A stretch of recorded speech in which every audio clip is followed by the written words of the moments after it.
আসসালামু আলাইকুম ওরহমতুল্লাহি তাআলা ওয়া বারাকাতুহু। আলহামদুলিল্লাহি রাব্বিল আলামিন ওয়াল আকিবাতু লিল মুত্তাকিন ওয়া উসাল্লি ওয়া উসাল্লিম আলা সাইয়্যিদিল মুরসালিন ওয়া আলা আলিহি ওয়া আসহাবিহি আজমাইন, আম্মা বা'দ। প্রিয় দর্শক, এনটিভির অত্যন্ত গুরুত্বপূর্ণ আয়োজন সাপ্তাহিক অনুষ্ঠান দরসে হাদিসে আপনাদেরকে স্বাগতম জানাচ্ছি। আজকের দরসের হাদিসে আমরা ইনশাআল্লাহ আলোচনা করব সবর বা ধৈর্যকে কেন্দ্র করে। আসুন প্রথমে আমরা এই সংক্রান্ত একটি হাদিস পাঠ করে নেই, তারপর ধীরে ধীরে হাদিসের অনুবাদ, ব্যাখ্যা, বিশ্লেষণ, ধৈর্যের প্রকারভেদ, ধৈর্যের গুরুত্ব এবং ধৈর্যের মহান পুরস্কার নিয়ে আমরা যৎসামান্য আলোচনা করার প্রয়াস পাব ইনশাআল্লাহ। আন আবি ইয়াহইয়া সুহাইব ইবনে সিনান রাদিয়াল্লাহু তাআলা আনহু قال قال رسول الله صلى الله عليه وسلم عجبا لأمر المؤمن إن أمره كله خير وليس ذلك لأحد إلا للمؤمن إن أصابته سراء شكر فكان خيرا له وإن أصابته ضراء صبر فكان خيرا له رواه مسلم। আবু ইয়াহইয়া সুহাইব বিন সিনান রাদিয়াল্লাহু তাআলা আনহু থেকে বর্ণিত, তিনি বলছেন, রসুল সাল্লাল্লাহু আলাইহি ওয়াসাল্লাম ইরশাদ করেছেন, মুমিনের সকল বিষয় আশ্চর্যজনক। ইন্না আমরাহু কুল্লাহু লাহু খাইর, তার সব রকম বিষয়, তার সকল বিষয়াদি তার জন্য অত্যন্ত কল্যাণকর। আর এই অবস্থাটি মুমিন ছাড়া অন্য কারোর জন্য নয়। যদি তার কোনো কল্যাণ সাধিত হয় তাহলে সে কৃতজ্ঞতা বা শুকরিয়া আদায় করে, এটি তার জন্য অত্যন্ত ভালো। আর যদি তার কোনো বিপদ আসে তাহলে সে সবর করে, ধৈর্য ধারণ করে, আর এটিও তার জন্য অত্যন্ত ভালো। হাদিসটি মুসলিম শরীফে রয়েছে, অর্থাৎ হাদিসটি সহিহ। সুপ্রিয় দর্শক শ্রোতা, এই হাদিসে আল্লাহ রসুল সাল্লাল্লাহু আলাইহি সাল্লাম মুমিনের সব রকম বিষয়াদি নিয়ে কথা বলেছেন। একজন মুমিন যখন দুনিয়াতে বসবাস করে, দুনিয়াটা জান্নাতও নয়, দুনিয়াটা জাহান্নামও নয়। দুনিয়াতে একজন মুমিনের যেমন সুখ থাকবে তেমন থাকবে দুঃখ, যেমন থাকবে উন্নতি অগ্রগতি, ঠিক তেমনি থাকবে দুঃখ, দুর্দশা, বিপদ আপদ। এই হাদিসে আল্লাহ রসুল সাল্লাল্লাহু আলাইহি সাল্লাম মুমিনের শুকরিয়া বা কৃতজ্ঞতা প্রসঙ্গ এবং তার নেয়ামত প্রসঙ্গ আলোচনা করেছেন। পাশাপাশি হাদিসের শেষ অংশে আলোচনা করেছেন মুমিনের বিপদ আপদ আসলে তার ধৈর্যের প্রসঙ্গটি। সম্মানিত দর্শক শ্রোতা, প্রথমে আমরা জেনে নেব ধৈর্য অথবা পেশেন্স, আরবিতে যাকে সবর বলা হয়, সেটি কী জিনিস এবং তা কত প্রকার। এক কথায় যদি আমরা সহজভাবে ধৈর্য বা সবরকে সংজ্ঞায়িত করি তাহলে দেখা যাবে আল্লাহ সুবহানাহু ওয়া তাআলা একজন মানুষকে দুনিয়াতে যখন যে অবস্থায় রাখেন, তাকে যে কাজের আদেশ দেন এবং যে সকল বিষয় থেকে তাকে বারণ করেন, সব কিছুর সাথে নিজেকে খাপ খাইয়ে নেয়া, সব কিছুতে আল্লাহর প্রতি সন্তুষ্ট থাকা, সৎকর্ম সম্পাদন করা এবং পাপাচার থেকে নিজেকে বিরত রাখা, বিপদ আপদে ভেঙে না পড়া, এটি হলো ধৈর্য। উলামায়ে কেরাম ধৈর্যকে বা সবরকে তিনটি ভাগে ভাগ করেছেন। একটি হলো আস-সবরু আলা তাআত, আরেকটি হলো আস-সবরু আনিল মাসিয়া, আরেকটি হলো আস-সবরু আলাল মাসায়েব, অর্থাৎ সৎকর্ম সম্পাদনে ধৈর্য ধারণ করা, আরেকটি হলো অন্যায় অপরাধ গুনার কাছ থেকে বেঁচে থাকার জন্য ধৈর্য ধারণ করা, আরেকটি হলো বিপদ আপদ দুঃখ দুর্দশা যখন চলে আসে তখন ভেঙে না পড়া, এর উপর ধৈর্য ধারণ করা। সবচেয়ে কঠিন যে ধৈর্যটি ওলামায়ে কেরাম, অধিকাংশ ওলামায়ে কেরাম যেটিকে সবচেয়ে কঠিন ধৈর্য বলেছেন, সেটি হলো সৎকর্ম সম্পাদনে ধৈর্য ধারণ করা। ধরুন সলাত আদায় করব, নামাজ পড়ব, সিয়াম সাধনা পালন করব, তারপরে হলো আরামের ঘুমকে বাদ দিয়ে আজান শুনে মসজিদে চলে গিয়ে ফজরের সলাত আদায় করব, ক্লান্ত শরীরে ঘুম চলে এসেছে তারপরেও ধৈর্য ধারণ করে এশার জামাত পর্যন্ত অপেক্ষা করব। এই যে যাবতীয় নেক কর্ম সম্পাদনে ধৈর্য ধারণ করা, এইটা কিন্তু সবচেয়ে বেশি কঠিন।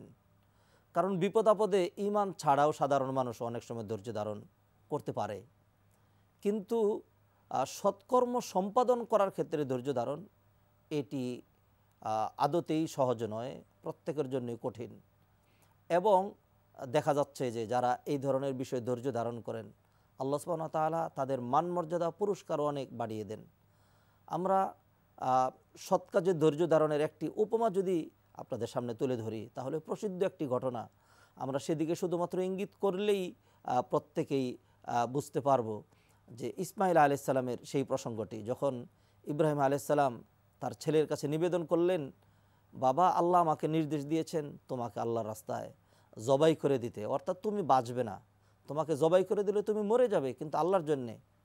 তখন ইসমাঈল আলাইহিস সালাম যে উত্তরটি দিয়েছিলেন, সাতাজিদুনি ইয়া আবাতি ইফআল মা তু'মার, বাবা, আল্লাহ আপনাকে যা নির্দেশ দিয়েছেন তা আপনি বাস্তবায়ন করুন, সাতাজিদুনি ইনশাআল্লাহ মিনাস সাবিরিন, ইনশাআল্লাহ আপনি আমাকে ধৈর্য ধারণকারী হিসাবেই পাবেন। অর্থাৎ যখন তাকে জবাই করা হবে, প্রাণটা দিয়ে দিবে, এটি একজন নেককার হোক, একজন সাধারণ মানুষ হোক, প্রত্যেকেরই তো এটি কষ্ট অবশ্যই হবে, তাকে জবাই করা হবে, কিন্তু তিনি বললেন, সাতাজিদুনি ইনশাআল্লাহ মিনাস সাবিরিন, আপনি আমাকে ধৈর্য ধারণকারী হিসাবেই পাবেন। চরম ধৈর্য ধরেছেন, পরম ধৈর্য ধারণ করেছেন। ইব্রাহিম আলাইহিস সালামও প্রাণান্তকর চেষ্টা করেছেন, তিনিও ধৈর্য ধারণ করে নিজেকে সংবরণ করে আল্লাহর আদেশ বাস্তবায়ন করার জন্য সর্বাত্মক প্রচেষ্টা ব্যয় করেছেন। আল্লাহ সুবহানাহু ওয়া তাআলা কী পুরস্কার দিলেন?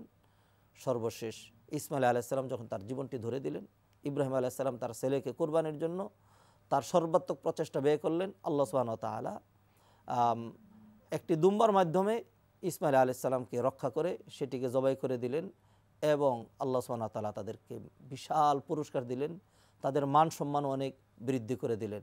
আল্লাহ সুবহানাহু ওয়া তাআলা মানুষকে সৎ কাজের মাধ্যমে এইভাবেই পরীক্ষা করতে চান। মানুষ যখন সেই পরীক্ষায় এগিয়ে যায়, তখন তার মান ক্ষুণ্ণ হয় না, বরং মান বাড়ে। এই প্রসঙ্গে যদি আমি একটি উপমা তুলে ধরি, তাহলে মনে হয় বুঝতে আরও সহজ হবে। দেখুন, প্রতি দেশে, আমাদের দেশে তো বটেই, যারা পরীক্ষার সম্মুখীন হয়, আপনি মেট্রিক ধরুন অথবা আরও উপরের বিসিএস পরীক্ষা সহ ধরুন, যারা পরীক্ষা দিচ্ছে, যাদেরকে কঠিন কঠিন পরীক্ষা নেওয়ার জন্য সরকার এত আয়োজন করছে, এদের প্রতি কিন্তু সরকারের কোনো শত্রুতা নেই। বরং এমন বলা চলবে না যে জাহেল, মূর্খ এবং সাধারণ জনগণ যারা রয়েছে পরীক্ষা দিচ্ছে না তারা কত ভালো আছে, আর আমরা যারা পরীক্ষা দেওয়ার জন্য কষ্ট করছি আমরা কত কষ্টে আছি না। বরং এই পরীক্ষাগুলো এই জন্য নেওয়া হচ্ছে যে এদেরকে রাষ্ট্রের গুরুত্বপূর্ণ সেই যে অবস্থান, সেখানে তাদেরকে অধিষ্ঠিত করার জন্য, গুরুত্বপূর্ণ পদে তাদেরকে দেওয়ার জন্য, রাষ্ট্র পরিচালনার দায় দায়িত্ব তাদের কাছে অর্পণ করার জন্য তাদের পরীক্ষা দরকার। আল্লাহ সুবহানাহু ওয়া তাআলাও তার বান্দাদের মধ্যে থেকে যাদেরকে চয়ন করেন, তাদেরকে দিয়ে বড় কাজ করানোর জন্য আল্লাহ সুবহানাহু ওয়া তাআলা তাদেরকে পরীক্ষা দিয়ে থাকেন। এর মাধ্যমে কিন্তু তাদের মান অনেক উপরে উঠে যায়। যেমন এক হাদিসে আল্লাহ রাসূল সাল্লাল্লাহু আলাইহি সাল্লাম বলছেন, আশাদ্দুন নাসি বালাআন আল আম্বিয়া সুম্মা সালিহুন সুম্মা আল আমসালু ফাল আমসাল, সবচেয়ে কঠিন পরীক্ষার সম্মুখীন হতেন আম্বিয়া কেরামগণ, রসুলগণ, অথচ তাদের কোনো গুনাই নেই। এরপর যার তাকওয়া, পরহেজগারি, দিনদারি, ঈমান যত বেশি, তাকে আল্লাহ তত বেশি পরীক্ষার সম্মুখীন করেন। অন্য হাদিসে নবীজি সাল্লাল্লাহু আলাইহি সাল্লাম বলে দিচ্ছেন, ইউবতালার রাজুল বিহাসাবি দীনিহি, একজন ব্যক্তিকে তার দিনদারি, তাকওয়া, পরহেজগারি, ঈমানের মজবুতি অনুযায়ী পরীক্ষায় ফেলা হয়। ফাইন কানা ফি দীনিহি সলাবাহ জিদা ফি বালাই, তার দিনদারি এবং ঈমান যদি অত্যন্ত মজবুত হয়, তার পরীক্ষাটাও কঠিন হয়। আর যদি তার দিনদারি কচু পাতার পানির মতো নরবরে ঈমান হয়, তাকে যদি কঠিন পরীক্ষা দেওয়া হয়, তাহলে তো সেই পরীক্ষা ফেল করবে। এই জন্য তাকে হালকা পরীক্ষা দেওয়া হয়। সম্মানিত দর্শক শ্রোতা, এই জন্য আমাদের যাদের জীবনে কোনো পরীক্ষা নেই, বিপদ নেই, আপদ নেই, দুঃখ নেই, দুর্দশা নেই, চিন্তা নেই, ক্লেশ নেই, ক্লান্তি নেই, কোনো কিছুই নেই, শুধু সুখ, সমৃদ্ধি, উন্নতি, অগ্রগতি, সম্পদ, বাড়ি গাড়ি, সুন্দরী নারী, শুধু বৈষয়িক যত সুখের সামগ্রী তা হচ্ছে, তাহলে বুঝতে হবে যে আমাদের ঈমানের মধ্যে ত্রুটি রয়েছে। যখনই আমরা আমাদের ঈমানকে আরও একটু তাজা করব, আরও একটু মজবুত করব, তখন কিন্তু ধীরে ধীরে পরীক্ষা চলে আসবে। আল্লাহ সুবহানাহু ওয়া তাআলা এই জন্য বলছেন, ওয়ালা নাবলুওয়ান্নাকুম বিশাইইম মিনাল খাউফি ওয়াল জু' ওয়া নাকসিম মিনাল আমওয়ালি ওয়াল আনফুসি ওয়াস সামারাত অবাশশির সাবিরিন, আমি অবশ্যই তোমাদেরকে মাল সম্পদ কমিয়ে দিয়ে, বিপদ আপদ দিয়ে বিভিন্নভাবে তোমাদেরকে পরীক্ষা করব, এতে ধৈর্য ধারণ করতে হবে। তাই আল্লাহ সুবহানাহু ওয়া তাআলা বলে দিচ্ছেন, বাশশির সাবিরিন, হে নবী, যারা ধৈর্য ধারণকারী তাদেরকে আপনি শুভ সংবাদ দিয়ে দেন। কিসের শুভ সংবাদ? একটু পরেই আসছে সেই শুভ সংবাদের কথা। মাঝখানে আল্লাহ সুবহানাহু ওয়া তাআলা বলে দিলেন কিভাবে তারা ধৈর্য ধারণ করবে। অবাশশিরিস সাবিরিন আল্লাযীনা ইযা আসাবাতুহুম মুসিবা, যাদের কোনো বিপদ আপদ আসলে ক্বালু, তারা বলে ইন্না লিল্লাহি ওয়া ইন্না ইলাইহি রাজিউন, বিপদ যা ঘটেছে তা তো ঘটেছেই, বরং আমরা আমাদের জীবন, আমাদের সর্বস্ব যা কিছু রয়েছে সব তো আল্লাহর জন্যই, আমাদের জীবনও আল্লাহর জন্যে, আমাদের মরণও আল্লাহর জন্যে। যারা এইভাবে আল্লাহর কাছে প্রকৃত অর্থে সারেন্ডার করতে পারে, ধৈর্য ধারণ করতে পারে, আল্লাহ সুবহানাহু ওয়া তাআলা নবীজিকে বললেন তাদেরকে শুভ সংবাদ দেন, উলাইকা আলাইহিম সালাওয়াতুম মির রাব্বিহিম ওয়া রাহমাহ, যে এই ধরনের লোকের উপর আল্লাহর পক্ষ থেকে অজুর দ্বারা রহমতের বাড়ি দ্বারা বর্ষিত হতে থাকে। ওয়া উলাইকা হুমুল মুহতাদুন, আর তারাই হয় হেদায়েত প্রাপ্ত। সম্মানিত দর্শক শ্রোতা, এমনিভাবে আমরা দেখব ধৈর্যের আরেকটি প্রকার রয়েছে, সেই প্রকারটি হলো আসবরু আনিল মাসিয়া, গুনাহ, অন্যায়, অপরাধ, দুর্নীতি থেকে বেঁচে থাকার জন্য ধৈর্য ধারণ করা। যেমন ধরুন, আমি দেখতে পাচ্ছি যে আমার একই ধরনের পোস্টে একজন চাকরি করে অবৈধ প্রক্রিয়ায় ইনকাম করে সুদ ঘুষ নিয়ে বাড়ি গাড়ি অনেক কিছু সে করেছে, কিন্তু আমি তো আমার ফ্যামিলিকেই বৈধভাবে সুন্দরভাবে মেনটেন করতে পারছি না। যদি একটু অসৎ উপায় আমি অবলম্বন করি, একটু করাপশনের সাথে যদি জড়িয়ে যাই, আমারও বাড়ি হয়ে যায়, গাড়ি হয়ে যায়, মন তো চায় সেদিকে যাওয়ার জন্য। এই সময় ধৈর্য ধারণ করা যে না, অন্যায়ের দিকে যাওয়া যাবে না, অন্যায়ের শাস্তি অত্যন্ত কঠিন, যেমন কর্ম তেমন ফল। যদি আমি অন্যায় অপরাধে জড়িয়ে পড়ি, এর শাস্তি 2 দিন আগে অথবা পরে, পৃথিবীতে না পেলেও আখিরাতে পেতেই হবে। এইভাবে ধৈর্য ধারণ করা এটিও কিন্তু সহজ নয়। এই জন্য দেখুন হযরত ইউসুফ আলাইহিস সালামের দিকে যখন জুলাইখা তাকে ঘরের ভিতরে আটকে সমস্ত দরজাগুলো বন্ধ করে বলেছিল, হাই তালাক, আসো, পালানোর কোনো পথ নেই, তখন ইউসুফ আলাইহিস সালাম এই অন্যায় থেকে বেঁচে থাকার জন্য, পাপ থেকে বেঁচে থাকার জন্য তিনি কিন্তু ধৈর্য ধারণ করেছিলেন। ইউসুফ আলাইহিস সালাম তিনি কিন্তু ফেরেশতা ছিলেন না, তিনি মানুষ ছিলেন। তার মনের ভিতরেও কামনা, বাসনা, চাহিদা আমাদের মতোই ছিল, কিন্তু তিনি ধৈর্য ধারণ করে সেটিকে যখন কন্ট্রোল করে তিনি চাইলেন আমার পক্ষে যতটুকু সম্ভব আমি চেষ্টা সাধনা করি। তিনি যখন বন্ধ গেটগুলোর দিকে, দরজার দিকে ধাবিত হলেন, আল্লাহ সুবহানাহু ওয়া তাআলা গেটগুলো খুলে দিলেন। এমন অবস্থা হলো তিনি ছিলেন কৃতদাস, আল্লাহ সুবহানাহু ওয়া তাআলা সেখান থেকে তাকে খাদ্যমন্ত্রী এবং বাদশা বানিয়ে দেখিয়ে দিলেন। আল্লাহ সুবহানাহু ওয়া তাআলা সূরা ইউসুফে বলছেন, ইন্নাহু মাইয়াত্তাকি ওয়া ইয়াসবির, যে ব্যক্তি আল্লাহকে ভয় করে এবং ধৈর্য ধারণ করে, ফা ইন্নাল্লাহা লা ইউযিউ আজরাল মুহসিনিন, আল্লাহ এমন সৎকর্মপরায়ণদের পুরস্কার অবশ্যই বিনষ্ট করে দেন না। আল্লাহ সুবহানাহু ওয়া তাআলা দেখিয়ে দিলেন, পাপাচার থেকে তোমরা বেঁচে থাকো, তাহলে দুনিয়াতে তোমাদের মান, মর্যাদা, রিজিক যাবতীয় সব কিছু বাড়িয়ে দেওয়ার ক্ষমতা যিনি রাখেন তিনি হলেন আল্লাহ সুবহানাহু ওয়া তাআলা। তবে তোমাকে ধৈর্য ধারণ করতে হবে। আল্লাহ সুবহানাহু ওয়া তাআলা অন্যত্র আরও সুন্দর করে বলে দিয়েছেন যে যে ব্যক্তি ধৈর্য ধারণ করবে তার পুরস্কারটা যে কেমন হবে। আল্লাহু আকবার। সম্মানিত দর্শক শ্রোতা, সকল আমলের এক ধরনের পুরস্কারের কথা কিন্তু কোরআন হাদিসে বলা রয়েছে। যেমন এক হাদিস আল্লাহ রাসূল বলছেন, আল আমালু ইনদাল্লাহি সাবা, আল্লাহর নিকট আমল হলো 7 রকম। তার মধ্যে 2টো আমলের কথা বলা হয়েছে যে কেউ যদি তাওহীদের উপর মৃত্যুবরণ করে জান্নাত ওয়াজিব, কেউ যদি শিরিক নিয়ে মারা যায় তাহলে জাহান্নাত ওয়াজিব হয়ে যায়, কেউ যদি নেক কাজের নিয়ত করে তাহলেই একটি সব দিয়ে দেওয়া হয়, আর যদি নেক কাজটা সম্পাদন করে তাহলে 10 গুণ, আর কেউ যদি গুনার নিয়ত করে তাহলে তাকে সাথে সাথে গুনাহ লেখা হয় না। কিন্তু যখন কাজটা বাস্তবায়ন করে ফেলা হয় তখন সে যেমন অপরাধ করলো ওই পরিমাণ গুনাহ লেখা হয়, ডাবলও না, ট্রিপলও না, 10 গুণের তো প্রশ্নই আসে না। এই হলো 5 রকম। 6 নম্বর আমল হলো কেউ যদি আল্লাহর রাস্তায় দান সদকা করে তাহলে তাকে 700 গুণ পর্যন্ত বাড়িয়ে দেওয়া হয়। আর 7 নম্বর আমল হলো 2টো, একটি হলো রোজা বা সিয়াম, যেমন আল্লাহ হাদিসে কুদসিতে বলে দিয়েছেন, আস-সাওমু লি ওয়া আনা আজজি বিহি, রোজা আমার জন্য, রোজার প্রতিদান আমিই দেব। আর কোরআনে আল্লাহ সুবহানাহু ওয়া তাআলা বলছেন যারা ধৈর্য ধারণ করবে, ইন্নামা ইউয়াফাস সাবিরুন, যারা ধৈর্যশীল, ইউয়াফাস সাবিরুন আজরাহুম বিগাইরি হিসাব, তাদের যে পুরস্কার দেওয়া হবে সেটি হবে বেহিসাব, তার কোনো হিসাব থাকবে না। 700 গুণ, 7,000 গুণ 7,00,000 গুণ, আল্লাহ এমন বলেননি। কারণ ধৈর্য ধারণ করা খুব সহজ নয়। আপনি 10টি টাকা দান করবেন, এটি সহজ। আপনি হঠাৎ করে মনে করেন আবেগে পড়ে নিজেকে বন্দুকের গুলির সামনে এরকম আপনি সুপর্দ করে দিলেন, জেহাদের ময়দানে গিয়ে শাহাদত বরণ করলেন, এটি খুব সহজ। কিন্তু ধীরে ধীরে প্রতিনিয়ত প্ল্যান প্রোগ্রাম করে ফজরের জামাতে হাজির হওয়া, এশার জামাতে হাজির হওয়া, হারাম থেকে বেঁচে থাকা, প্রতিটি সৎকর্ম সম্পাদন করা, যখন বিপদ আপদ চলে আসে, সন্তানাদির বিয়োগ হয়েছে, ধৈর্য ধারণ করা, বিপদ চলে এসেছে, মানে একেবারে ভেঙে না পড়ে, আল্লাহ আমাকে বিপদ দিয়েছেন, তিনি আমার কল্যাণ চেয়েছেন, ধৈর্য ধারণ করা, এভাবে তিলে তিলে প্রতিটি মুহূর্ত নিজেকে বিপদের সাথে খাপ খেয়ে নেওয়া, অকল্যাণ থেকে বাঁচিয়ে রাখা, কল্যাণের ব্রতী হওয়া, এটি কিন্তু আসলেই কঠিন। এই জন্য আল্লাহ সুবহানাহু ওয়া তাআলা বলছেন, ইন্না যালিকা মিন আজমিল উমুর, ধৈর্য ধারণ করা আসলেই অত্যন্ত কঠিন। এই জন্য আল্লাহ সুবহানাহু ওয়া তাআলা যে কাজ কঠিন হয়, যেমন ধরুন মেট্রিক পরীক্ষার চেয়ে বিসিএস পরীক্ষা আরও বেশি কঠিন, এই জন্য যেহেতু ওই পরীক্ষাটি বেশি কঠিন, সেই জন্য তার পুরস্কারটাও অনেক বড়। নবী আকরাম সাল্লাল্লাহু আলাইহি সাল্লাম হাদিসের মধ্যে বলছেন, ইন্না ইযমাল জাযা মা ইযমিল বালা, যত বড় পরীক্ষা হয় পুরস্কারটাও তত বড় হয়।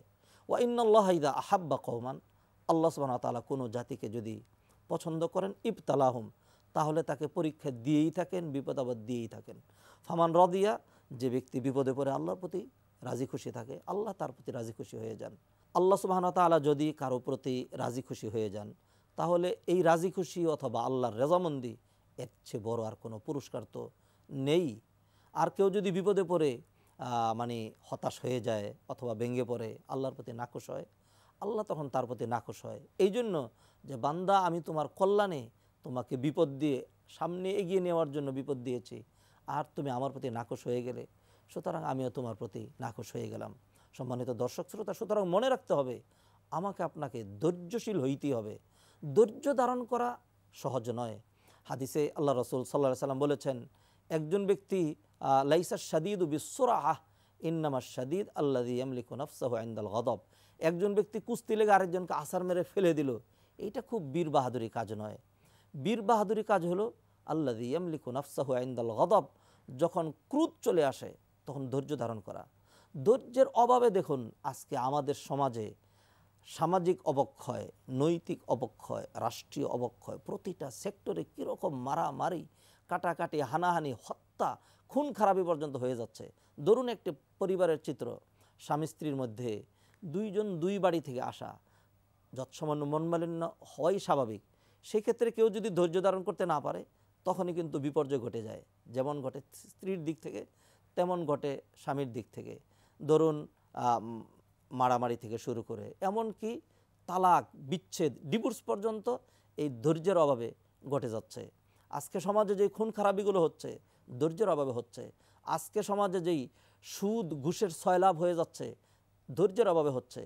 আল্লাহ সুবহানাহু ওয়া তাআলা যেইটুকুন রিজিক যাকে দিয়েছেন, সে যদি তার উপর ধৈর্য ধারণ করত, তাহলে কিন্তু সে হারাম প্রক্রিয়া সামনে এগোতো না, তাহলে রাষ্ট্রের এত সম্পদও কিন্তু নষ্ট হতো না। তাহলে আমরা দেখতে পাচ্ছি এই যে একটি ধৈর্য, এই ধৈর্যটা যদি আমরা আমাদের বাস্তব জীবনে, আমাদের সমাজ জীবনে, রাষ্ট্রে যদি আমরা এই ধৈর্যের একটা চিত্র প্রতিষ্ঠা করতে পারি, তাহলে স্বল্প সময়ের মধ্যে আমাদের দেশের চিত্র, আমাদের সমাজের চিত্র, আমাদের পরিবারের চিত্র, সকল চিত্র সোনার চিত্র হয়ে যাবে, শান্তির চিত্র হয়ে যাবে, উন্নতির চিত্র হয়ে যাবে, অগ্রগতির চিত্র হয়ে যাবে। আর পাশাপাশি আল্লাহর সন্তুষ্টি তা তো রয়েছেই। এক হাদিস আল্লাহ রাসূল সাল্লাল্লাহু আলাইহি ওয়াসাল্লাম আরও বলে দিচ্ছেন, মা ইউসিব আল মুসলিমা মিন নাসাবিন ওয়ালা ওয়াসাবিন ওয়ালা হাম্মিন ওয়ালা আযা ওয়ালা গাম ও হাত্তা শাওকাতু ইউশাকুহা ইল্লা কাফফারাল্লাহু বিহা মিন খতায়া। একজন মুমিনের যদি জ্বর হয়, টেনশন আসে, দুশ্চিন্তা হয়, তারপর হলো বিপদ আপদ হয়, এমনকি একটি কাঁটাও যদি কারো পায়ের মধ্যে বিধে, ইল্লা কাফফারাল্লাহু বিহা মিন খতায়া, তার মাধ্যমেও আল্লাহ সুবহানাহু ওয়া তাআলা তার গুনাহ মাফ করে দেন। সুতরাং দেখা যাচ্ছে যে আল্লাহ সুবহানাহু ওয়া তাআলা মানুষকে যেই বিপদ আপদ দিয়ে থাকেন, এর মাধ্যমে তার কিন্তু গুনাহ মাফ হচ্ছে, মর্যাদা বৃদ্ধি পাচ্ছে। তা সুতরাং মানুষের জন্য বিপদ আপদ যেটি, এটিও কিন্তু এক ধরনের নেয়ামতি বলবো। যেহেতু আল্লাহ রাসূল সাল্লাল্লাহু আলাইহি ওয়াসাল্লাম হাদিসের মধ্যে বললেন যে মুমিনের জন্য তার প্রতিটি অবস্থা এটি আজাবান লিআমরিল মুমিন, আশ্চর্য আশ্চর্যজনক অবস্থা। যদি বিপদ আপদ আসে তাহলে দেখুন দুটো লাভ। একটি হলো বিপদ আপদের মাধ্যমে তার গুনাহ মাফ হলো, আরেকটি হলো বিপদ আপদের মাধ্যমে তার মর্যাদা বৃদ্ধি পেল। এই একটা, তাহলে গুনাহ মাফ হয়ে গেল, মর্যাদাও বৃদ্ধি পেল, নিঃসন্দেহে এটি কল্যাণ। আর পাশাপাশি সবারা, সে ধৈর্য ধারণ করলো। ধৈর্য ধারণ করার কারণে কি হলো? ধৈর্য ধারণ করলে আল্লাহ সুবহানাহু ওয়া তাআলা তার মান মর্যাদা অনেক বাড়িয়ে দেন। সম্মানিত দর্শক শ্রোতা, সর্বশেষ সবরের যে প্রকারটি ছিল সেটি হলো বিপদ আপদে ধৈর্য ধারণ করা। দেখুন আসিয়া, ফেরাউনের স্ত্রী, সে যখন ঈমান আনলো, ফেরাউন তাকে কত নির্মম নির্যাতন করে অবশেষে ফুটন্ত তেলের মধ্যে তাকে চুবিয়ে মেরেছে, সে ধৈর্য ধারণ করেছে। আল্লাহ সুবহানাহু ওয়া তাআলা তাকে কেমন পুরস্কারটা দিয়েছেন? আল্লাহ সুবহানাহু ওয়া তাআলা তার জন্য জান্নাতে আল্লাহর কাছে গৃহ নির্মাণ করেছেন, শুভ সংবাদ দিয়ে দিয়েছেন। এবং কোরআনে কারিমে সেই ফেরাউন কাফেরের স্ত্রী, তাকে সকল মুমিন রমণীদের জন্য আদর্শ স্থাপন করেছেন। সম্মানিত দর্শক শ্রোতা, সুতরাং আমার আপনার জীবনের বৈষয়িক সফলতার জন্য, আখিরাতের সফলতার জন্য, আল্লাহর সন্তুষ্টির জন্য, সামাজিক উন্নতি অগ্রগতির জন্য, সকল বিষয়ের জন্য একটি অবশ্যম্ভাবী শর্ত, সেটি হলো ধৈর্য, পেশেন্স, সবর। আল্লাহ সুবহানাহু ওয়া তাআলা আমাকে, আপনাকে, আমাদের প্রত্যেককেই ধৈর্যের মাধ্যমে ধৈর্যশীল হয়ে দুনিয়াতেও উন্নতি অগ্রগতি সাধন করার, আর আখিরাতে বেহিসাব পুরস্কার এবং প্রতিদান লাভ করার তৌফিক এনায়েত করুন। এই কামনা ব্যক্ত করে আজকের দর্সের হাদিস এখানেই শেষ করছি। আল্লাহ সুবহানাহু ওয়া তাআলা সবাইকে ভালো রাখুন, তৌফিক এনায়েত করুন। সম্মানিত দর্শক ও শ্রোতা ভাইয়েরা, আপনারা আমাদের এই অনুষ্ঠান দেখার জন্য লগ ইন করুন www.ntvbd.com। আসসালামু আলাইকুম ওয়া রাহমাতুল্লাহি তাআলা ওয়া বারাকাতুহু।